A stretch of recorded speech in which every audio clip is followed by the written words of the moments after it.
everybody, welcome back to Hack and Splash Page. I'm Tiffany. This week I want to talk to you guys about a book by Image called Nameless. It just came out last week, but if you're watching this in the future, that means that it didn't come out last week. So it came out February 4th, 2015, first issue. It's written by Grant Morrison and the art's by Burnham. Now from what I know, these two have worked on Batman Inc. prior to this, so this is really them getting back together and telling their own story. I've never read Batman Inc., so I don't really know much about it. But I do know a little bit about Grant Morrison, thanks to Sal from Off the Rack and Back Issues. And I know he sometimes isn't the greatest fan of Morrison's. He does respect him as a writer, but sometimes he feels like the mythology that Grant Morrison loves so much definitely gets a little too much into what he's doing. So, suffice it to say, I was a little trepidatious and pretty excited about picking this up. So, you know what? Before we get into how I felt about it, let me at least tell you guys what this story is about. It kind of starts right off the bat within the first few pages, really painting a fairly dismal outlook of the world. And then it jumps off and we're in some sort of like Uncharted style adventure. Of course, I'm talking about Uncharted the video game, not we don't know about this, it's not off the charts kind of adventure. Anyway, there's this man, he's known as the Nameless, and he's currently looting an artifact when he's interrupted by a veiled woman, who's known as the Veiled Woman. So, you know, that one's kind of easy to remember. Anyway, he immediately flees and is eventually caught by angler fish-faced men. Now, I don't know if that's actually their face or they're wearing some sort of masks and have human proportions except for this whole situation going on up here. The story now jumps a couple of times. We end up in the home or the lair or whatever you want to call it of the Veiled Woman. And she is not very happy with the Nameless for trying to steal that artifact, which is the Dream Key. Not a whole lot is learned about the Dream Key, and it might just serve to be a MacGuffin for this part of the story, but I guess we'll have to find out. Anyway, this meeting really ends up working out for the Nameless, and he snags the key away from the Veiled Woman, and then he takes off and gets the hell out of there. Inevitably, the four anglerfish men catch up with him, and the next jump is into the real world. This whole story that we've read so far takes place within a dream. It's at this point that we meet a band of characters who are actually looking to help the Nameless since they're employing him.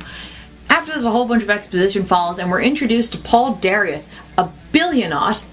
This is a term that's used. I assume it means incredibly rich astronaut. Let's put those two words together. Billionaut. I don't think there's going to be anything here, but we'll see. Who's concerned about the future of the world, and rightfully so, because an extinction level event is about a month out, and it's looking to careen right into their... That's right, it's a massive asteroid named Xibalba. I'm probably not saying that right, but I looked it up. I did my best. I don't know. And on this asteroid is a symbol, and trust me, it has a fairly heavy meaning to it. You'll have to read it to find out what it means.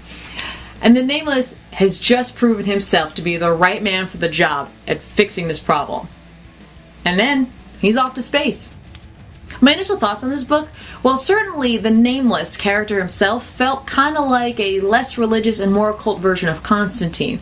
Granted, I don't have a whole lot of experience with the Hellblazer books. It's more or less my overall impression of what Constantine is really about. And really, when you get down to it, I don't really know how I felt about this book, even after I've read it a few times, because it really felt more like it was a prologue issue instead of a first issue, so I feel weird judging it at this point.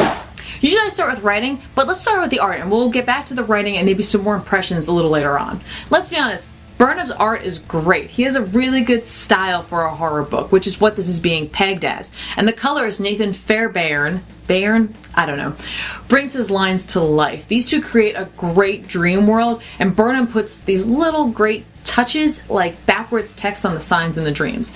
When they're going through town, there's all these like store names and such, and they're all backwards, because you know how in dreams you usually can't read anything that's written, and I thought that was a really great touch to bring that dream-like state to life and make you feel like you're a part of it. Typically when the dream shifts, we see this sort of vertical effect that's kind of sketchy that Burnham's using to indicate that the scene is shifting in a sense, or at least that's what it feels like. You're like almost like you're falling. It's very uneasy, and it actually reminds me of some of the horror manga that I've read before. The real world is handled in a different manner. While the dream world has these kind of bold, very rich, crazy kind of colors, the real world has, I guess we might say, more realistic colors. You might want to say they're a little more drab, but it's only when you compare them to the rich, vibrant colors that you see in the dream world. It still has those deep shadows that you get in the dream world, but they're handled a little differently. The treatment on them is a little bit different, and I think that's really cool. Burnham really brings something to this book visually, as he should, being the artist, but it was something I didn't really expect. I didn't know much about his art, and I really enjoyed going on the visual journey with him. So let's talk about the writing. It's my understanding that Morrison is really into mythology, and I truly get that sense here. He uses mythology from around the world instead of our typical Western mythology that we're fairly familiar with, and incorporates it into this story. The guy really knows what he's talking about when it comes to this stuff, and it does definitely add many layers to his writing. He also does a really good job of making the Nameless feel like he really doesn't care all that much about anything, really, but at the same time it makes it feel like he's done this dream adventuring. I'm hesitant to say dream diving because it makes me think of Inception, and it's not really the feel I got from this necessarily. And he's done that a whole lot before. Like, he's done this many times, which is cool. I mean, I like the experience of that, but I also like the fact that he's writing him like an anti-hero. I really dig anti-heroes, so, in that sense, like, I think the Nameless is kind of a fun character.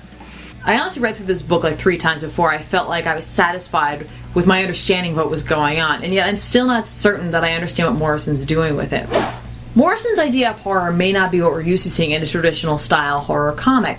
Instead of using a supernatural, paranormal, or otherwise scary antagonist, he seems to be relying on this bleak, dismal, dark look at the world.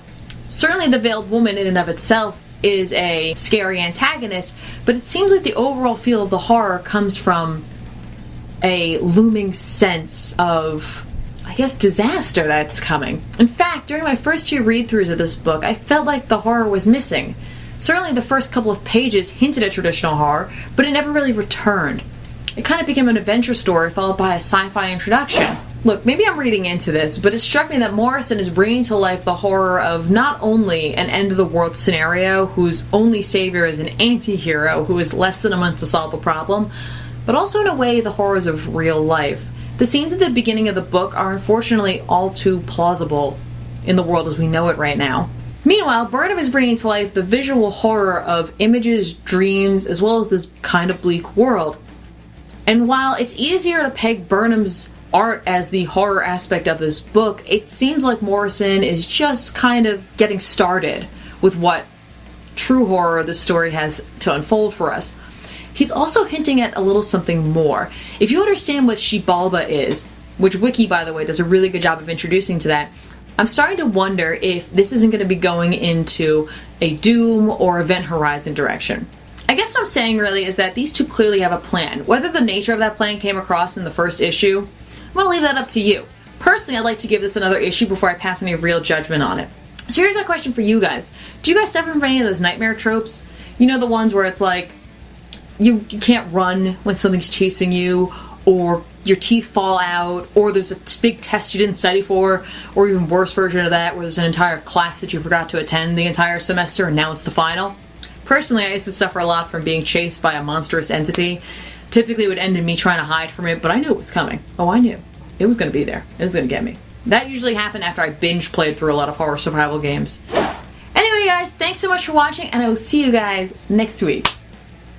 Oh, one more thing. If you guys are looking to get a sweet shirt like this, or anything else having to do with comics, movies, pop culture, mashups, all that kind of stuff, check out the description down below to find our link to our TeePublic store where you can find all sorts of cool things.